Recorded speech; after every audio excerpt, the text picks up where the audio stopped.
This story is by Terry Jones and it's called The Beast with 1,000 Teeth. A long time ago, in a land far away, the most terrible beast that ever lived roamed the countryside. It had 4 eyes, 6 legs and 1,000 teeth.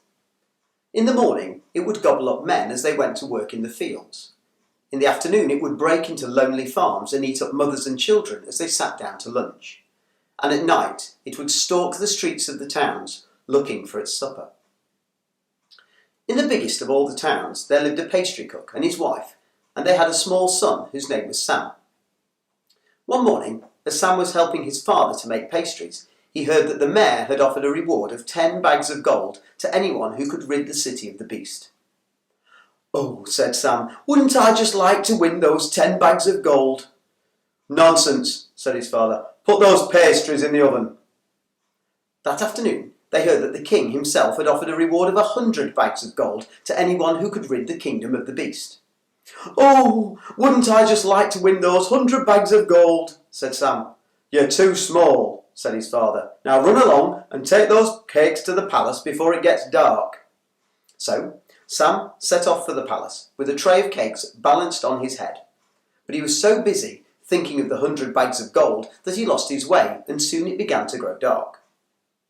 "Oh dear," said Sam, "the beast will be coming soon to look for his supper. I'd better hurry home." So he turned and started to hurry home as fast as he could, but he was utterly and completely lost, and he didn't know which way to turn. Soon it grew very dark. The streets were deserted, and everyone was safe inside and had bolted and barred their doors for fear of the beast. Poor Sam ran up this street and down the next, but he couldn't find the way home. Then suddenly, in the distance, he heard a sound like thunder, and he knew that the beast with 1,000 teeth was approaching the city. Sam ran up to the nearest house and started to bang on the door. "Let me in," he cried. "I'm out in the street and the beast is approaching the city. Listen!" And he could hear the sound of the beast getting nearer and nearer. The ground shook and the windows rattled in their frames. But the people said no. If they opened the door, the beast might get in and eat them too. So poor Sam ran up to the next house and banged as hard as he could on their door. But the people told him to go away.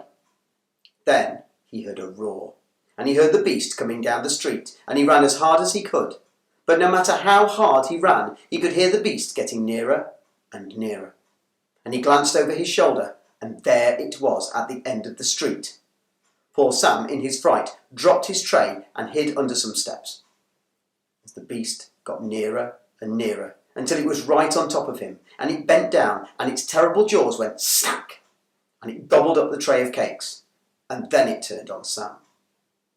Sam plucked up all his courage and shouted as loud as he could, "Don't eat me, beast! Wouldn't you rather have some more cakes?" The beast stopped and looked at Sam, and then it looked back at the empty tray, and it said, "Well, they were very nice cakes. I particularly like the pink ones, but there are no more left, so I'll just have to eat you." And it reached under the steps where poor Sam was hiding and pulled him out in its great horny claws. "Oh, please," cried Sam, "if you don't eat me, I'll make you some more. I'll make you lots of good things, for I'm the son of the best pastry cook in the land." "Will you make me more of those pink ones?" asked the beast. "Oh yes, I'll make you as many pink ones as you can eat," cried Sam. "Very well," said the beast, and put poor Sam in his pocket and carried him home to his lair. The beast lived in a dark and dismal cave. The floor was littered with the bones of the people it had eaten, and the stone walls were marked with lines where the beast used to sharpen his teeth. But Sam got to work right away and started to bake as many cakes as he could for the beast. And when he ran out of flour or eggs or anything else, the beast would run back into town to get them, although it never paid for anything. Sam cooked and baked, and he made scones and eclairs and meringues and sponge cakes and shortbread and donuts, but the beast looked at them and said, "You haven't made me any pink ones." "Just a minute," said Sam, and he took all the cakes and he covered every one of them in pink icing. "There you are," said Sam. "They're all pink ones." "Great," said the beast, and ate the lot.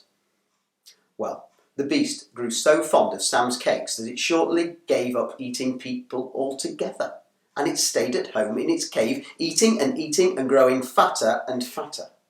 This went on for a whole year, until one morning Sam woke up to find the beast rolling around, groaning and beating the floor of the cave. Of course, you can guess what the matter with it was. "Oh dear," said Sam, "I'm afraid it's all that pink icing that's given you toothache." Well, the toothache got worse and worse, and because the beast had 1,000 teeth, it was soon suffering from the worst toothache that anyone in the whole history of the world has ever suffered from. It lay on its side and held its head and roared in agony until Sam began to feel quite sorry for it. The beast howled and howled with pain until it could stand it no longer. "Please, Sam, help me," it cried. "Very well," said Sam. "Sit still and open your mouth." So the beast sat very still and opened its mouth, while Sam got a pair of pliers and took out every single tooth in that beast's head.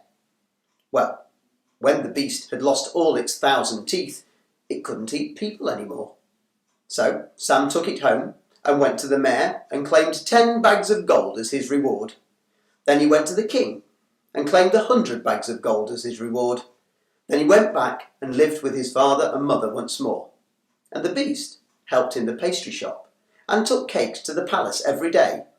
And everyone forgot that they had ever been afraid of the beast with 1,000 teeth.